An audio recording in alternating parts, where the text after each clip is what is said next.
When Santa become evil, the game's over, and he is getting a elo of double exclamation mark. That is just a brilliant move. How he's going to play, and can I beat him? Let's see into the game. That is started the game, I think, and I'm going to play the move is e4. And let's see what Sinta is going to play. Is e5 or the Sicilian defense. I think e5 is going to be the popular. Let's develop the knight to f3. Knight c6 is the far most common move that player play, and Santa is going to play that also. I don't know. Let's see. Okay, knight to f6. Let's just take the pawn. He can play the move b6 just to kick my knight out of the center and take the knight. Is that going to happen? Or he is going to give up a gambit. Let's see. Okay, just kicking my knight out of the center. Let's just go back. And now what he's going to take or what? Let's just see. Yep, taking the pawn. And I'm also going to do the same, kicking the knight out of the center. And we both are in a symmetrical variation.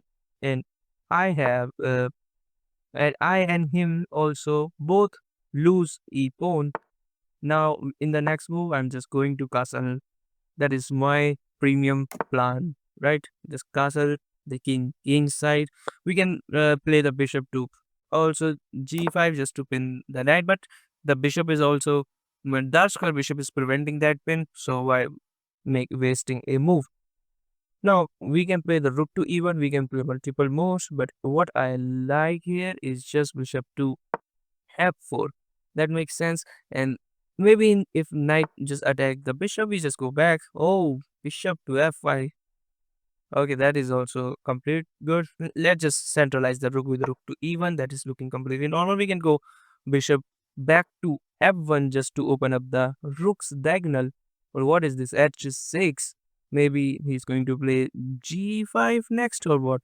Or maybe just preventing anything going from g5. Let's just push the pawn and win the game. I think just maybe, oh yeah, this is what is this? Knight to b4. How I can protect this pawn? Bishop d3 just good, but after bishop take, I have to take the pawn and my pawn structure is ruined. You can sack, but what is this move? It's knight fd5 is just offering me a knight trade. Okay, so I'm thinking of knight take knight and knight take knight attacking the square bishop, and we just love to place our bishop on g3. That's my initial idea, and that's always the idea.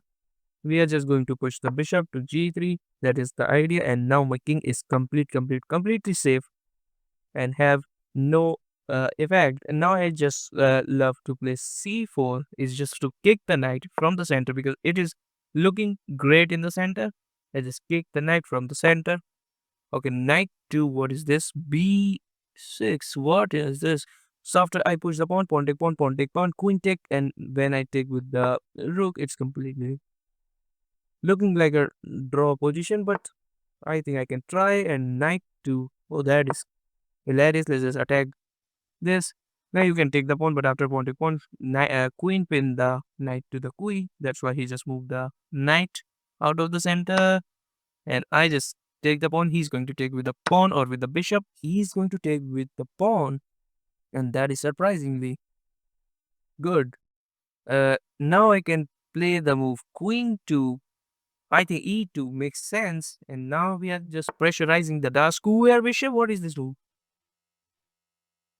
Bishop to e4. So if I move this bishop, okay, so what I'm thinking here is just to go knight to d2, just attacking the bishop. And how you're going to prevent is just pushing the pawn. Now I can take, and after pawn take, I cannot take because of the knight protecting. That's why I just attack the queen, and queen has to move. Oh, that is not looking correct because queen d8 is awful. Now queen have not too much squares left. So now I can attack the queen, and now queen have to go. Yeah, queen have to go c8, and when I move the bishop, it's going to be a discover attack on the queen. In the meantime, I can take the bishop as well. I can do multiple things, but what is the best move? Is just to push the bishop. because it's spin. Because if you move the bishop, you lose the dark square bishop. Oh, he attacked my bishop. Oh, danger levels. He's going for the. If I take the bishop, he take my bishop. That's why I just let's go back. I think he's going to chase my bishop, and I'm going to save it to bishop to b3. I think that makes complete sense. Let's go bishop to b3. Is still I have the discovery attack. Whenever I move the dark square bishop, it's going. Oh, now it's he just moved the queen. That's why I don't have one. So let's just take this bishop that is free. So now I'm up a piece. Oh, he attacked the knight. Now what I can do is just push. I think pushing makes sense. I can, yep, take the knight, and if knight goes, okay, that is complete good move. Rook fe8. What is this? I think the idea I have is just simple. We can sack the rook, but why would I? Let's just go queen to d3, just getting off the e file, and now he take the knight, and I think the idea behind this, you attack the queen with the knight. That is the idea I'm seeing. Yep, of course. But what is the interesting thing about in this position? I can sacrifice the rook. I can sacrifice the rook. I think I can bishop to d6. I just play because he gave me a free pawn. Is this free? Let's just take it, or I blunder. I blunder because queen take bishop is now possible. Oh, he didn't take my bishop. Oh yeah. Now I have still something in the game. What I can do is just attack the pawn that is near the king. This is my idea. And just go rook to f1. And now queen, bishop, and rook. Three thing attack that pawn. So you have to move. Oh, he sacrificed the rook back. Let's just take this rook. And I think what I'm thinking about in this position is just to go queen to d5. What queen d5 is do is just attack the pawn. And how are you going to protect this? Uh, rook to, oh yeah, rook c8. That is completely good. So how we are supposed to win this position is just attack the pawn. Let's see how you're going to protect. Queen to f5 for what? I didn't understand. Queen f5 for what?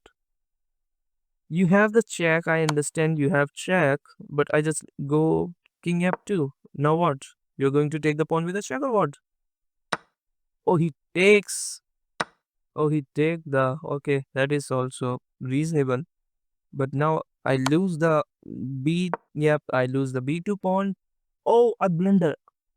I blundered the d4 pawn as well, and I am fucked up now. Okay, so just let put the king on the back rank, and what I'm thinking. Oh my god, I lose another pawn.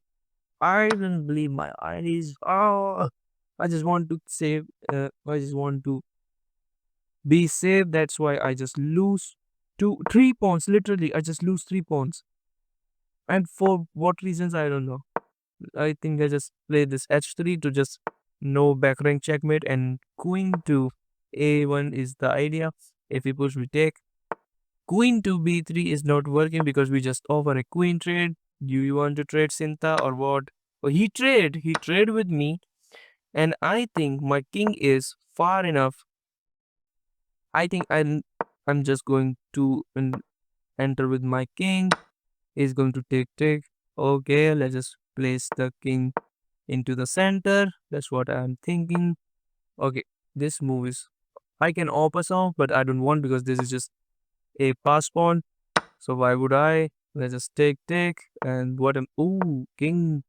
Let's just introduce our king into the now this is also good. And he attack my pawn, I attack his pawn. Let's just protect the pawn. I think that makes sense. Bishop to d6, and what he's going to do is just push the pawn, and now I have to take because if I didn't, that is just unstoppable. Queen, and I just draw again Sinta. But I am happy because I make a draw with a board that has a double exclamation mark in his elo. So that is good.